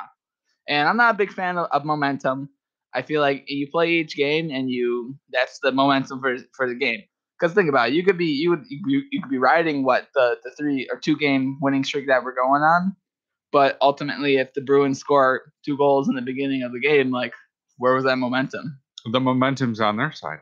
Yeah, it's in game. It's home ice advantage. They're big guy.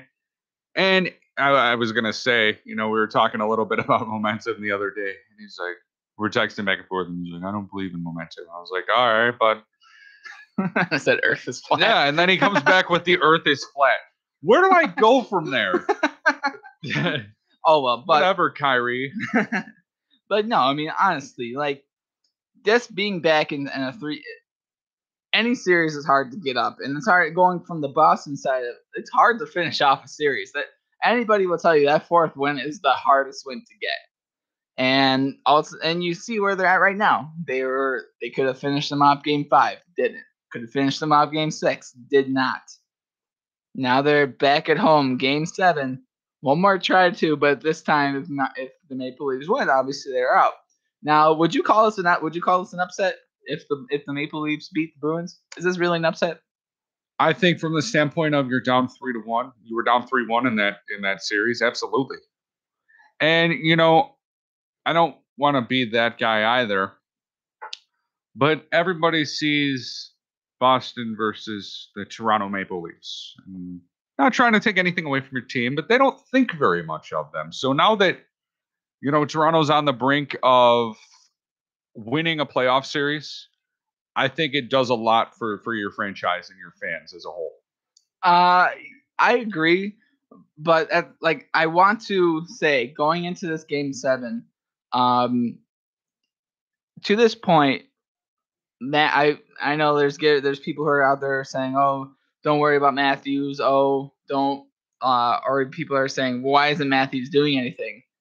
This is the game the first game I will say Matthews needs to step up this game. The big guns, Nylander, he scored his first goal of the series in game 6. He only has about 2 points in this whole series. Him and Matthews have been cold. Like I've seen them maybe a couple times this whole playoffs, and realistically, the Maple Leafs had the depth to cover up for them, but you need to have your star player come up big. And I was telling James before the show that Mitch Marner stepped up in these playoffs, and they're gonna cut him off hard this game. This will be the game that's gonna be tight checking to the limit, and maybe they'll take off the gas pedal on Matthews because they know he hasn't been producing. But just think, if Matthews has a breakout game here and Nylander shows up, it's done. It's done. And I mean, you look at all the weapons that Toronto has with, I will say their lineup now. Nylander, Matthews, Marner, Kadri, Marleau, Van Riemsdyk, Bozak. And I mean, like the defense, that's 7 top players all spread out throughout your lineup. And I'll even throw Plekanec in there. He's been their second line center since Kadri went out. Yeah. So, and obviously he has stifled that second line that first line of Pasternak, Marchand, and Bergeron. So it's a big deal that all these things are coming together at this time. I just hope that they're not running themselves thin, where if they do beat Boston, they run into a Tampa team, and it's a completely different series then. That's actually a really good point. All right, presuming Toronto wins tomorrow night and has to play Tampa, what do you think of that series is like? Toronto versus Tampa? I want to say it'll be a fast series. I want to say that Toronto's built for that kind of game. But I also want to say that Tampa's one of those teams that just makes you dizzy, like with the amount of pure skill that they have. Like Boston will tear you down with their hits, will tear you down with their peskiness, but Tampa just doesn't get themselves into that game. It's like you're going against the Terminator in a game of ping pong. Like the Terminator will be ow, just hitting you nonstop. You can't even get into his head. And the Tampa Bay, it's just doing their own thing, and really it would be a fun series. I hope that that's what happens. Game 7 is tomorrow, Leafs versus Boston. Who do you got for that? I got Toronto. I got Toronto in a blowout though. In a blowout? I'm going to say 6-1. I think Matthews, Marner, and Nylander just take over.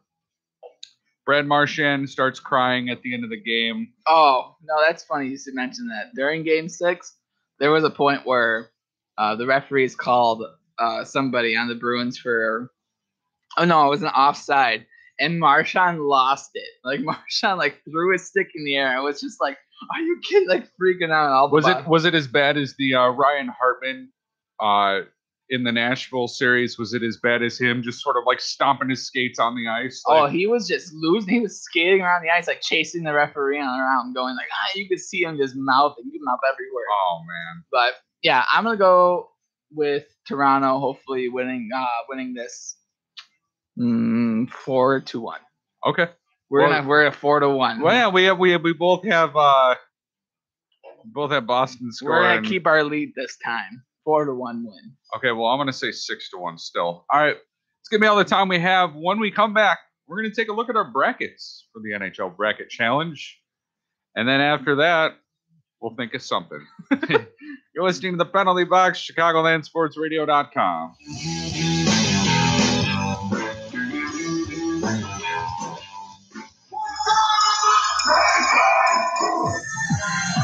Chicagoland Sports Radio Sports Update.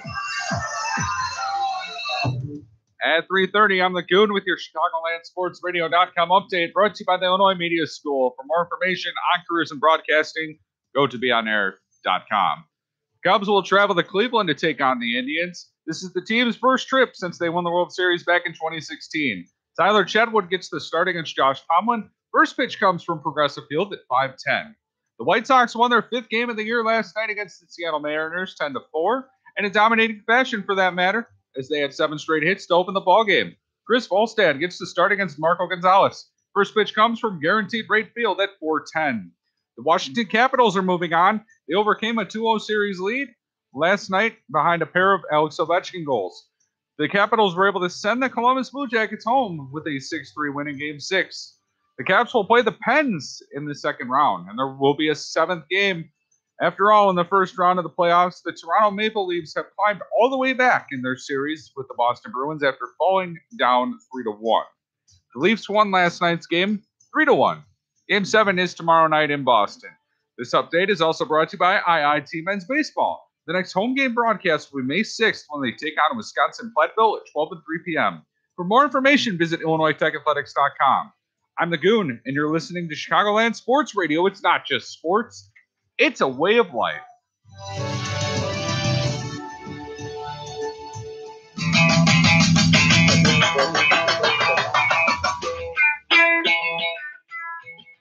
Hello, welcome back. This is the Goon on ChicagolandSportsRadio.com. Alongside me is Hot Take Nico. So before the playoffs, we put out a link to have you fill out your own bracket on NHL.com bracket challenge. And right now, we're going to go ahead and take a look and see how our current brackets look. So I believe you are in first place, if I'm not mistaken. Yes, I am. Oh, that's cool. I'm 6th.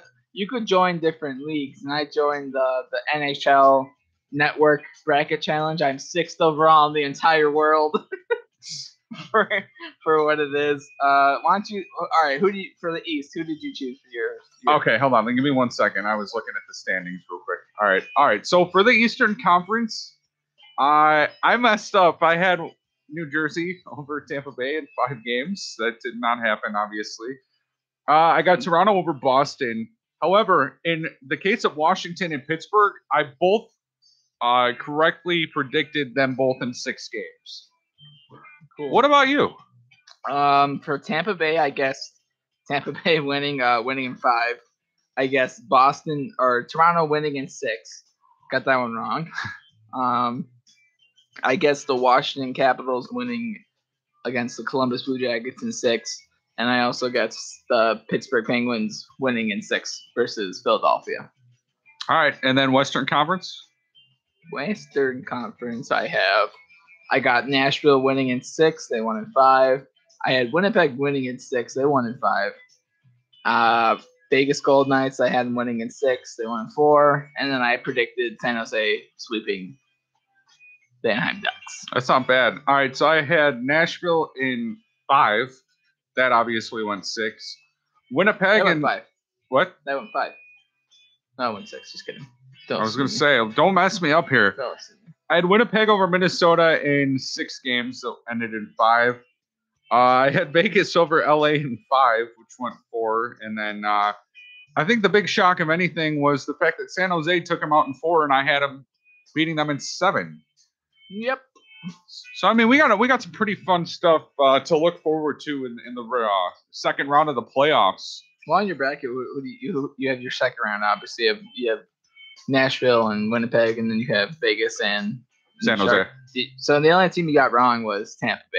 Yeah, that was the only series I got How wrong. did you choose New Jersey, man? You know, the sad part... That's almost as bad as your Patrick Kane argument. What? Your Patrick Kane argument, saying how he's the second Oh, best shut player up. in the NHL. I'm not even trying to hear that right now. And then a look to our standings here as Nikos, you are actually first. Yes, thank you. I'm in third. Yeah, but you suck. No one cares about you. Shut up. You're only 10 points ahead of me. Yeah, All right. that's a big 10 points. No, it's not. Yeah. No, it's not. And I'll tell you what. We can all just relax the fact that the Iceman is losing. So, Where is Iceman? Where's he at in this? Last. Is he really? No, I'm just kidding. He took Columbus. No, I'm just kidding. He's in fourth. He's 3 points behind me. Well, we have me in first. We have my friend Paul in second. Some guy named Brian in third. James is in fourth. Iceman official. Well, you guys are tied. No, you're not. Oh. 60. What is total? Oh, total points, I guess. Yeah, but I'm in first though because I'm the best. So whatever. I'm the only one in our bracket that chose Nashville to win the cup. Everyone else has Tampa Bay. So out of our 13, I took people, Toronto. Out of our 13 people, we have 1, 2, 3, 4 people chose Toronto. 2 people chose the Capitals. 2 people chose Vegas. 1 person chose Winnipeg, and then 1 person chose Nashville, which is me. So that's pretty cool. So it's going to be crazy when Pittsburgh three-peats. Yeah, nobody gets stupid. it right. Yeah.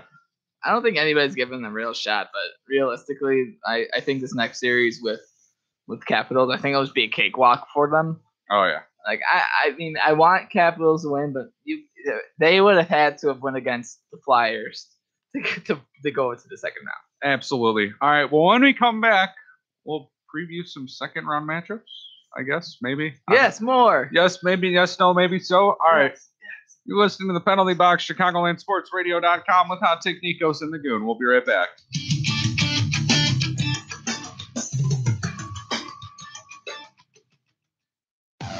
You didn't know? The Rising Feminist Wrestling Show gives fresh opinions about WWE, NXT, Impact Wrestling, Ring of Honor, New Japan Pro Wrestling, and so much more. This is made from a fan to the fans. The Rising Feminist Wrestling Show is more than just highlights. This is where you can hear the honest opinions about wrestling, promos, and its wrestlers. So come join me, Stephanie, aka the feminist voice of wrestling, every Thursday from 2 to 4 on Chicagoland Sports Radio. It is not just sports, it's a way of life. Tune into Students of the Game, where Dr. Joseph Gregory and Dr. Christopher Rouse have you covered for your NBA playoff hot takes. You cannot have any faith in the Cleveland Cavaliers. We do. They do this every year. No. They do this every year. And y'all fall for it every year. Y'all walk this bait every year. They do this every year. Cleveland had a turmoil, and then they be right in the finals. Students of the Game, Tuesdays, 7 to 9 p.m. on ChicagolandSportsRadio.com. Well, Blackhawk fans, we aren't used to this, a losing season. But that doesn't mean we have to stop talking about hockey altogether. Chris Letang goes in for a shot blocker down. Brian Elliott, 3 scores! That's right. The 2018 Stanley Cup playoffs are in full effect. Tune in to the Nightcap with Tim and Ben every Monday night from 9 to 10 p.m. for all your latest news and notes throughout the playoffs, along with your daily Chicago baseball updates, only on ChicagolandSportsRadio.com. Spring has sprung, and Second Seed Sports Heavy Cover also gives you the latest on the Cubs, White Sox, and MLB. Who the Bears will take in the upcoming NFL draft. The Chicago Bears select The latest in the NBA and NHL playoffs. And just what the Bulls are going to do during the offseason. Plus, you'll never know who's going to stop by our studio. 674, Mr. Jenny Perkins. Come join the phone with me, Lakina McGee, and Jason Pfeiffer for Second City Sports. Thursdays noon to 2, only on Chicagoland Sports Radio.com. NHL.com. I've been in the radio and broadcasting business a long time, more than 3 decades, and I thought, if I spread my knowledge and shared what I know about the business with a lot of young minds, maybe I could get some of those people involved. And my dad talked to schools, and I thought I could do that too, and I could do it all in one place at Illinois Media School. I've been having a great time. I tell everybody I'm learning as much from the students as they learn from me. I am Eddie Volkman, and I am IMS.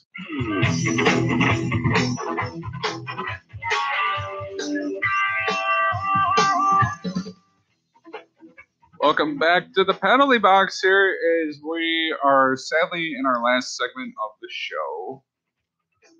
Okay, so we're going to go look at NHL.com and look at the Stanley Cup, all-time Stanley Cup champions. Okay, so how do I find that in here? NHL.com, go to NHL.tv. Okay. And it should be around there. Should all-time NHL results. Anyway, what we're talking about that for is I'm looking at the series wins that the Stanley Cup has been won. So the last 2 champions, Pittsburgh Penguins, 2017, they won 4-2 against the Nashville Predators. Mm-hmm. Year before that, they beat the Sharks 4-2. The Hawks beat the Lightning 4-2. The Kings beat the Rangers 4-1. Ooh. Blackhawks beat the Bruins 4-2. Woohoo! Kings won 4-2. Ooh. Boston Bruins 4-3. Blackhawks 4-2. What I'm getting at is there's a lot of 4-2s here. It's not. There hasn't been a lot of 4-3. In fact, I want to predict the Stanley Cup final right now. Whoa. Okay, I don't see what you're talking about here, though, bud. Well, it's fine. I just want to get that. You really go okay. For it. All right. But in general, for the playoffs, second round is Nashville versus Winnipeg. Who do you pick for that one? I'm going to go with Winnipeg. Winnipeg. Okay, we got Winnipeg. Vegas versus Sharks. Got Sharks? Yeah, I got Sharks. Okay. Sharks versus Winnipeg. Who would you choose? Winnipeg. Winnipeg, okay. Winnipeg's now in the Stanley Cup final. Okay. All right. Washington versus Pittsburgh. I got the Caps. Okay. We'll go with Caps. Realistically, it depends. All right. Tampa Bay versus Toronto. Toronto. All right. Toronto versus the Caps. Toronto. Now it's fun. Now we have the most Canadian thing ever. So Canada will finally win a cup. 1993 will be gone. We don't need to think about Montreal anymore. Winnipeg versus Toronto. 2 franchises that haven't won a cup in the last 50 years ever. Who do you got? I actually have Toronto. Yeah, I tell you. Man, I would go with Toronto. I would have Toronto in 6. Toronto in 6. Now, what would you guess that series to be at, though? As far as what? Toronto in how many games? 6. Toronto in 6. So you're saying a 4-2. 4-2. Now, what I'm getting at is that the last, let's say, since 2000, 8 of those teams have won 4-2. 5 of them have won 4-1, and the rest have won in game 7s. So, and if you're looking at the series right now, Vegas won 4-0, San Jose won 4-0, Winnipeg won 4-1, Nashville 4-2, Tampa Bay 4-1, Boston, Toronto's tied, Washington 4-2, Pittsburgh 4-2. Now trying to put an algorithm together in my head. Yikes. It looks like I think these next series are all gonna be like 4. It's 4-2. Is a game 6 more of a game 7 now than I think people are seeing. I feel like a lot more teams go up in series compared to being tied more than anything. Obviously, you need to have one team up to move on. But what I'm getting at is, I feel like there's a lot less 4-1 games or 4-1 series, and a lot less game 7s than there are 4-1. You know, I'm getting that. Yeah, I do. And that's a really interesting sort of thing to think about. I'm trying to wrap my head around this right now. This is a little bit too complex for my thinking. I was just reading all the stats together, putting together Stanley Cup wins. A lot of them 4-2. A lot of series end up being 4-2. And I'm trying to think, do teams lose gas at that game 7, and it's just the team who's above just takes over and wins that game? And the majority of them that go down or who are up 3-2 in their series, the majority of game 6s don't go to overtime. True. And the majority of game 7s do. So I feel like obviously teams go against each other through 7 games are a lot more, how would you say, they have less energy. So if you're just dragging yourselves through a game 7. Game 6, it's either a lot of teams come out and they blow out the other team, but I hardly see game 6s be really close. Like last night, game 6, when Boston versus Toronto, I feel like Toronto just came out there and dominated throughout the majority of the game. And you think Boston was saving energy for game 7?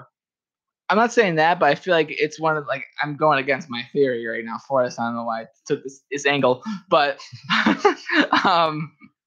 what I'm getting at is, you have teams that go up 3-2 or 3-1 in this series, and the teams will win that 3-1 game, and they'll go up and be in the series 3-2. Mm-hmm. But once game 6 rolls around, just to get back into, I'm just saying how hard it is to get back in the series when you're down 3-1 or you're down at all. Like say you're tied 2-2, you still have to win 2 more games just to win that game 6 to get you in the game 7.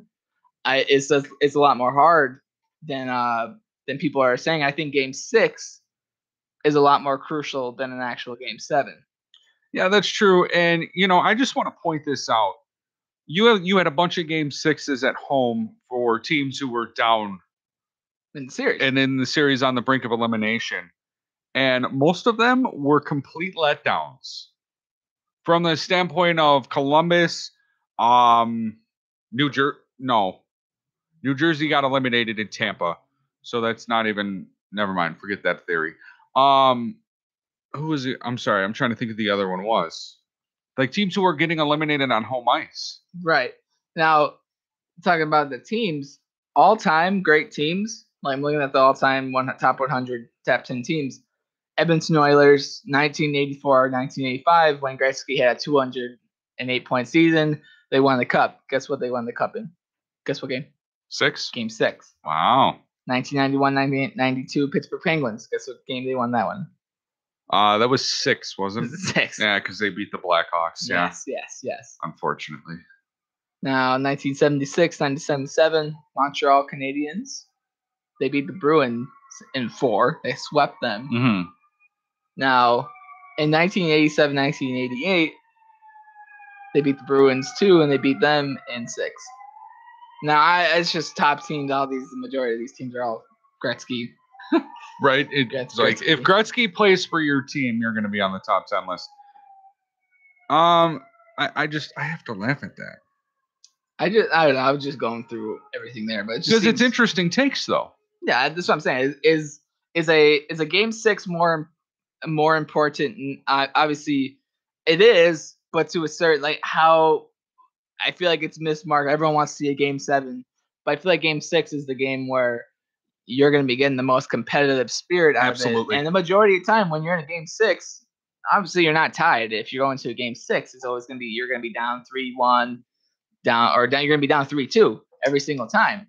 So, and that's at the point where you're going to see the most competitive hockey because that team needs to dig themselves to get to that game 7.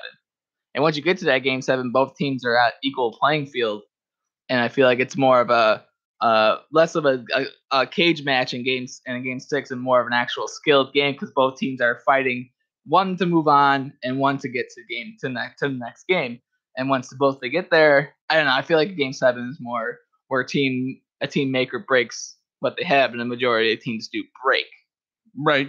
And there you can make a bunch of points for that. However, I think the team that breaks in game 7 obviously doesn't have the so-called mental toughness, if you ask me. As that is a huge thing, especially in hockey, is that, you have to play tough. And for those teams who, and that's the thing, is you bring up a good point, the competitiveness in game sixes. You have teams who are trying to eliminate someone, but then you have the other teams on the other side of the spectrum that if they win and have a chance to play for game 7, they're going to throw everything they can into it. And like you said, a lot of times they end up being out of gas. Right. Well, that's all I got for there. But also, looking at Stanley Cup champions, I'm looking at all-time Stanley Cup champions.